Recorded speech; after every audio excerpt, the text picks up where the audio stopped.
Israel ও যুক্তরাষ্ট্রের যৌথ হামলায় ইরানের সামরিক অবকাঠামোকে লক্ষ্য করে চালানো হয়েছে ব্যাপক ও সমন্বিত আঘাত, যার ফলে পুরো মধ্যপ্রাচ্য জুড়ে সৃষ্টি হয়েছে চরম উত্তেজনা এবং আন্তর্জাতিক অঙ্গনে বেড়েছে যুদ্ধের আশঙ্কা। এই অভিযানে বিশেষভাবে লক্ষ্যবস্তু করা হয় ইরানের শক্তিশালী সামরিক বাহিনী ইসলামিক রেভলিউশনারি গার্ড কর্পস বা আইআরজিসির কমান্ড সেন্টার, ক্ষেপণাস্ত্র ও ড্রোন উৎক্ষেপণ ঘাঁটি এবং গুরুত্বপূর্ণ সামরিক বিমান ঘাঁটি। ইসরায়েলি সূত্র দাবি করেছে হামলায় আইআরজিসির শীর্ষ কমান্ডার, প্রতিরক্ষামন্ত্রী এবং জাতীয় নিরাপত্তা পরিষদের উচ্চ পর্যায়ের কয়েকজন কর্মকর্তা নিহত হয়েছেন। এমনকি ইরানের সর্বোচ্চ নেতা আলী খামেনি নিহত হয়েছেন বলেও দাবি ওঠে। তবে ইরানের পররাষ্ট্রমন্ত্রী আব্বাস আরাগচি জানিয়েছেন খামেনি ও প্রেসিডেন্ট মৌসাদ পেজিশকিয়ান জীবিত আছেন বলে তার জানা আছে।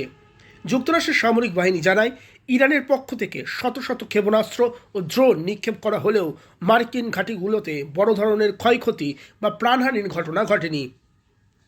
অন্যদিকে জাতিসংঘে ইরানের প্রতিনিধি দাবি করেছেন এই হামলায় বহু বেসামরিক মানুষ নিহত ও আহত হয়েছে, যা আন্তর্জাতিক মানবাধিকার ও যুদ্ধ আইনের প্রশ্নকে সামনে নিয়ে এসেছে। ঘটনার পরপরই আঞ্চলিক নিরাপত্তা পরিস্থিতি দ্রুত অবনতি ঘটে। সৌদি আরব, বাহরিন, কুয়েত, জর্ডান ও কাতার নিজেদের আকাশসীমায় ক্ষেপণাস্ত্র ও ড্রোন প্রতিহত করার কথা জানিয়েছেন।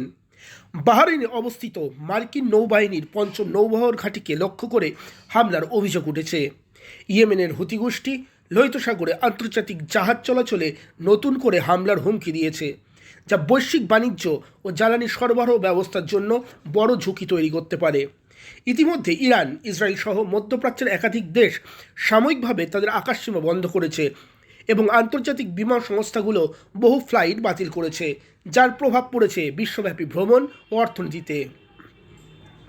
আন্তর্জাতিক বিশ্লেষকদের মতে পরিস্থিতি দ্রুত নিয়ন্ত্রণে আনা না গেলে এটি বৃহত্তর আঞ্চলিক যুদ্ধে রূপ দিতে পারে, যেখানে বৈশ্বিক শক্তিগুলোর প্রত্যক্ষ বা পরোক্ষ সম্পৃক্ততা বিশ্ব নিরাপত্তা কাঠামোকে নড়বড়ে করে দিতে পারে। বিশ্ববাজারে তেলের দাম অস্থির হয়ে উঠেছে, শেয়ার বাজারে দেখা যাচ্ছে চাপ। এখন সবার নজর কূটনৈতিক তৎপরতার দিকে। জাতিসংঘ ও প্রভাবশালী রাষ্ট্রগুলো কিভাবে এই উত্তেজনা প্রশমনে এগিয়ে আসে সেটি নির্ধারণ করবে মধ্যপ্রাচ্য ও বৈশ্বিক রাজনীতির পরবর্তী গতিপথ। এই ধরনের খবর আরও পাওয়ার জন্য আমাদের চ্যানেলটিকে অবশ্যই সাবস্ক্রাইব করুন।